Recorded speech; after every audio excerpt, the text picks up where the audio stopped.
Oh, let's get the real mask. I'll take off my mask when you take off your mask, brother. Because who's your new favorite YouTuber, Ian, that wanted to be on the show with us? The Madman. The Madman. Mad Movie Man. Let's bring on Max Movies because he's scared the living shit out of me. Hold on. Oh wow! Mad Max says, "I think you should apologize." Right? I'm sitting here in a goddamn torn down penthouse. I don't even know who you are. It's torn apart. Okay, it's torn apart because I'm remodeling on my $70 webcam. Okay, I'm no better than you. Hey, I'm probably a pro. It's pretty scary. I think we scared some of the viewers away. There was like 6. We scared. Oh, they're coming back. They're coming back. It's okay. All right, here we go. Do you see that? Yes. I've been making shorts for a while. Awesome. Always loved horror. Did horror in film school. Got into festivals and stuff. Been working, just churning them out. Eventually, I got a short into Sundance. This is me thanking the Sundance gods. It was the first time that they did the Midnight Madness version. So it was like they were doing a lot of weird genre films, all this cool stuff. So there's that. All right. So here's me in Sundance. This is the screening of the short. It was like a collection of shorts. Cool. Okay. So I'm pretty sure that's the quartering. So quartering spot. Oh, really? Yeah, it's Sundance. Look at him. No, I'm kidding. I don't think that's it's not. And in a just world, I would be working at McDonald's. It's not. One of the cool aspects about Sundance is they take all the filmmakers, right, and they take them in this bus that I'm about to show you, and you go to have breakfast in Robert Redford's ranch, right? You get a bus partner basically. I had a really cool bus partner that'll be interesting later. So this is us going to the Robert Redford ranch. Okay, so this is my bus partner. Do you guys anyone recognize who this is? She looks kind of familiar. Okay, her name's Maimuna. Okay. This is the director of Cuties. Oh, that was my bus partner. Okay. She had a short film called Mothers that was amazing. It actually won. It won the best shorts category. So, yeah, I thought that was it. So everything that happened afterwards, was I have a very interesting perspective because of that. But yeah, that was my bus partner. Okay, so then basically after Sundance, in these screenings and stuff, there's like agents and managers. I was able to get a manager, and because I had like a pitch that was that he really liked and he thought he could sell. So I got around sort of doing this pitch around. But the whole time I was telling my manager, I was like, hey, I know Evil Dead's coming up. I really, really, really want to do Evil Dead. Can you please just get me a meeting with stars? I would love to do an episode. Cool. So eventually the manager did it. I got to get in there. I got to do a pitch of why I love Evil Dead, what it means to me. I had a really interesting, I think it was a take in terms of why Evil Dead is so special and why it can't be mimicked today, to this day, in terms of a lot of horror movies, they take place from the perspective of the victim.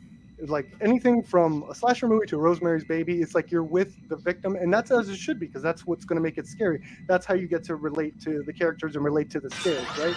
Evil Dead feels like the first and only franchise that is the perspective is from the Evil Dead. It's from demons that are attacking this guy and having a blast doing it. And I think there's this connection that the audience gets with torturing Bruce Campbell throughout this series.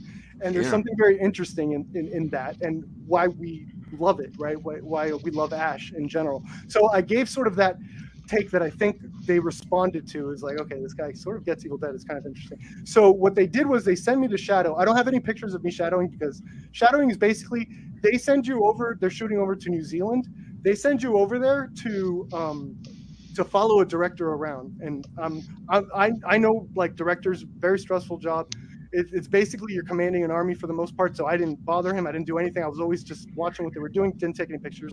This is good for filmmakers. When I was shadowing, what I did was, I'm a big action fan. So I was hanging out what's it called, the action unit the whole time, and it got to the point where they let me film like their action stuff, and I even asked if I could, hey, can I just like film like the whole thing, do some crazy edits, add sound effects, all this stuff. So I put this together while I was shadowing because they asked if I wanted to shoot it, and then within that I said, hey, I could put something together for you guys, and then they could use this as previs, which they were going to do anyway. I just like added like sound effects and stuff. So this is like a whole like scene, and it was really cool because I did have like added my own little flares to it. And there's one shot where I stole from Jaws, and I did like that rack focus as the camera does a push in, and it gives this really cool like warpy effect, I believe, when Brody is looking out. So yeah, I put this basically I'm just running around with string and then put it in reverse. Wow. So I think this and I also typed out so they could see what what they wanted or whatever. So there's one shot they used, which I was really like so like floored already, when they used a shot that I had put in that wasn't originally there in the stuntman version. That's cool. Yeah, we could go in and out if you want. Yeah, so I think this also helped me get that that episode in season 3. Cool. Just trying to be active. Yeah, these girls are amazing. One of them, Dana, was actually the stunt double of Furiosa, and Mad Max got Stunt Woman of the Year. Yeah, she's awesome. They're really. It makes you sad that the Academy still fails to have a category. Really. Yeah, it's crazy. It's crazy what these people put themselves through and not get recognized. That's pretty awesome. Yeah. Yeah, the actual thing Holy was crap. cool too. Yeah. So yeah, someone asked in the chat what shadowing is. Shadowing is when when you're like sort of new to the business. Really cool. The studio will, to make sure that you get the gist of what's going on, they'll send you to follow a director that's currently doing an episode of a show. That's awesome, man. But yeah, they make you shadow. The director was Rick Jacobson, who's like an amazing guy. I got to shadow him. Cool. So this is actually me when I finally the next season I got to direct an episode. Quite an accomplishment, man. One of those moments that blew me away. It's like the entire half of a block is indoor in a set. Wow. They built this whole Nice. block and this whole interior set, everything in there. It feels like real homes. It's just absolutely incredible. I will say that being out there in New Zealand, those people are very special. The cast and crew were amazing. It was just it felt like backyard filmmaking. It felt like you were doing something with friends. And I only did one episode, and I really responded. And I think the crew really responded. And I think that positivity got to the higher ups, where I got to talk a lot to Robert Tappert, and he ended up actually. He arranged a meeting for me to meet Sam Raimi, so I actually got to meet Sam Raimi. Oh, wow. Oh, Do a- nice. Do a That's pitch. pretty awesome. Yeah, I had to do a pitch. He was actually, they were trying. Actually, I probably shouldn't say that, but yeah, I got to pitch for Sam Raimi when I directed first day. Had Batgirl on there from the beginning. This is me working with the great Lee Majors. Loved working with him. Book of the Dead. Gotta love the Book of the Dead. Necronomicon. This is a little shout out. This is something I put in in Evil Dead 2. There's the Freddy glove, and I believe there was a scene where they go to the cabin that's burnt down from season 2. Spoiler, sorry. But when we see the aftermath, I needed that Freddy glove in there. So as a fan, I put Freddy glove in Evil Dead. Yeah. Okay. I'm done here. That's great, man. Cool. Really cool experience.